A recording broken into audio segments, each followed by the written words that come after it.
ఉండేవాడిని. ఒక సినిమా కోసం అంత దిగజారే మనిషి అయితే 13 సంవత్సరాల పాటు సినిమాకి దూరంగా జనం కోసం నిలబడేవాడినా. నాకు అనుకూలంగా ఉన్న గవర్నమెంట్లు వచ్చినా కూడా నేను ఏ రోజు పోయి ఒక పదవి అడగల.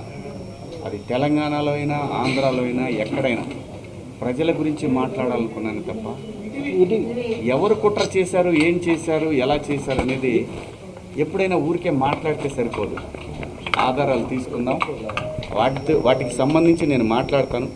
ధైర్యం ఉంటే నేను తప్పు చేశాను, శివాజీ దుర్మార్గుడు అని మీరు ప్రూవ్ చేయాలనుకుంటే మీకు వ్యవస్థలన్నీ తలుపులు తెరిచి ఉన్నాయి, రండి.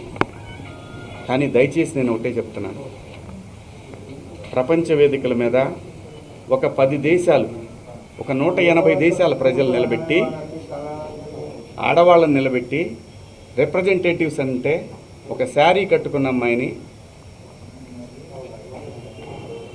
మీరు ఇండియన్ కదా అని అడుగుతారు. అది ఈ దేశ పునాదులు. అంత మాత్రం చేత మీరు రోజు చీరలే కట్టుకొని చీరలే ఇచ్చేసి ఏ మూర్ఖుడు చెబుతాడమ్మా అలాగా? ఏ మూర్ఖుడు చెబుతాడు అలాగా? నాకేం పని? నా బిడ్డలు అనుకొని చెప్పాను తప్ప నాకేం వస్తుందండి? నీకేం అధికారం ఉంది? నాకే అధికారం లేదు, అదే చెప్తున్నా కదా. అందరు హీరోయిన్లకు తల్లిదండ్రులు లేరా?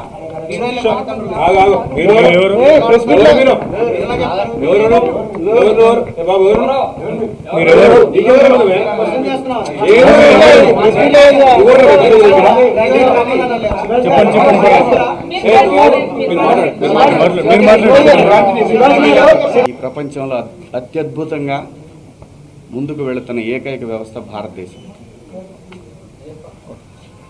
ఈ భారతదేశంలో ఎవరు ఎలా బతకాలనేది రాజ్యాంగం నిర్దేశిస్తుంది, నేను కాదు. ఒకవేళ ఎవరి హక్కులకైనా భంగం కలిగినప్పుడు దానికి ఇలాంటి వ్యవస్థలు ఉంటాయి.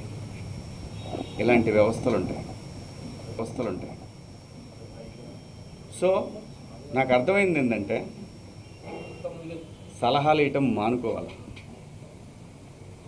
సలహాలు ఇవ్వటం, మంచి మాటలు చెప్పటం మానుకోవాలి. ఎవరిదాడికి తెలుసు. ఇక్కడ ఒక్క నిమిషం, అది చెప్తాను. ఒక్క నిమిషం, నేను చెప్పాలనుకుని చెప్పనండి. మళ్ళీ అంటే నేను అనేది దీన్ని ఇంతటితో ముగించుదామని, ఈ డిస్కషన్ ఇంతటితో ముగిద్దామని చెప్తున్నా. ఎవరి అభిప్రాయాలు ఎవరి వాళ్ళకి తెలుసు. ఇక్కడ మంచి మాటలు చెప్పాను, చెడ్డ మాటలు చెప్పాను అనే దానికి బ్యారియర్ లేదు, వెరీ క్లియర్. నేను వాళ్ళు అడిగిన వాటికి సమాధానాలు ఇచ్చాను. వాళ్ళు మళ్ళీ ఏదన్నా ఉంటే నాకు కాల్ చేస్తూ ఉన్నారు, నాకు మెసేజ్ పంపుతూ ఉన్నారు. నేను అన్నాను, నా వల్ల ఎవరన్నా ఇబ్బంది పడినాన్ని మీకు నేను ఇబ్బంది పెట్టానని మీకు ఎవరన్నా డైరెక్ట్గా వచ్చి కంప్లైంట్ ఇస్తే అప్పుడు కూడా నేను వచ్చి మీకు సమాధానం చెప్తాను మేడం అని చెప్పాను. థ్యాంక్ యూ అండి. సార్, ఇప్పుడు మీరు ఇచ్చినటువంటి కనిపిస్తుందండి. సో అపాలజీ చెప్పారు, కానీ ప్రకాష్ రాజ్ మాత్రం ఇప్పటికీ చెత్తగా మాట్లాడాడు. శివాజీ ఆడవాళ్ళ పట్ల గౌరవమే లేదు అని చెప్తున్నాడు. ఏం చెప్తారు మీరు? నేను ఇంకా చూడలేదండి, చూసినాక చెప్తాను. సార్, మీరు ఇచ్చినటువంటి ఎక్స్ప్లెనేషన్ తోనే ఇప్పుడు ఈ మహిళా కమిషన్ యాక్సెప్ట్ చేశారా సార్? మీ మాటలకి కట్టుబడే ఉన్నారా? కేవలము 2 మాటలే పొరపాటుగా అన్నాను అన్నది మాత్రమే వెనక్కి తీసుకుంటున్నారు. వాళ్ళకి ఏవైతే నచ్చలేదో వాటికి నేను క్షమాపణ చెప్పాను. నేను ఇచ్చిన స్టేట్మెంట్ అలాగే ఉంది కదా, దాన్ని నేను వెనక్కి తీసుకున్నది ఆగుతుందా? కాదు కదా. నేను మంచి చెప్పటం తప్పు అనేది నాకు అర్థమైంది. సోషల్ మీడియాలో విపరీతమైనటువంటి సపోర్ట్ అవుతుందంటే ఎవరినో పొగిడిన తర్వాత ఇంకా ఎవరినో విమర్శించినట్టు అవుతుంది. కాబట్టి ఈ విషయాన్ని ఇంతటితో వదిలేద్దాం. దయచేసి అందరూ కూడా ఎవరి అంతరాత్మలకు వాళ్ళకి తెలుసు ఏం జరుగుతుందనేది. అందరి గౌరవిద్దాం.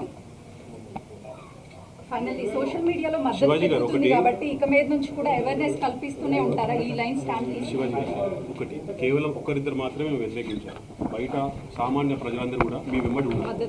సో దీనికి మీరేమంటారు? నేను అవకాశం ఇచ్చానండి, కొంతమందికి మాట్లాడే అవకాశం ఇచ్చాను. నాకు అర్థమైంది ఏంటంటే, నువ్వెంత నీ బతుకెంత అంటున్నారు. వాళ్ళని గౌరవిస్తాను. అంటే ఇప్పుడు మీరు చెప్పిన దాంట్లో కూడా నా మీద అంత నా వెనకాలే ఉండి నా మీద కుట్ర చేశారన్నారు కదా, వీళ్ళందరికీ అదేదే నేను అనేది, నేను ఎవరికి భయపడను. అంటే మీకు బాధగా అనిపిస్తుందా? నేను మీ సహనటులు నేను మిమ్మల్ని నేను comment చేయడం? నేను నేను నేను బతుకు తెరువుకి వచ్చేవాడిని, ఇక్కడ కాకపోతే కష్టపడేవాడిని, ఇంకో చోట పోయి బతుకుతా. అంతేగాని ఆత్మాభిమానం చంపుకొని ఎవడికో భయపడి, ఎవడో బెదిరిస్తే, ఎవడో వార్నింగ్లు ఇస్తే భయపడే రకాన్ని కాదు. అంత మాత్రం చేత వ్యవస్థలను గౌరవించకుండా, నేనుంటున్న పరిశ్రమను గౌరవించకుండా అంత విలువలు లేని బతుకు నేనైతే బతకట్లేదు. నాగబాబు అంటే కూడా మీరు comment హీరో రోల్స్ చేశారు. తర్వాత ఎలాంటి కూడా డ్రెస్సులు ఇప్పుడు కొన్ని వేసుకోవాలి అనేది ప్రత్యేకమైనటువంటి శివాజీ రోల్స్ ఎలా చేస్తున్నారు decide కదా, అది చేస్తారో ఎవరికైనా చెప్తారు. ఎవరి రోల్స్ అయినా తగ్గించే అవకాశం ఉంటుందని మేము ఇప్పుడు జరుగుతుంది అనుకోవచ్చు. నా చూడండి, నాకు భగవంతుడు ఈ జన్మలో నటుడిగా బతకమని ఇచ్చాడు.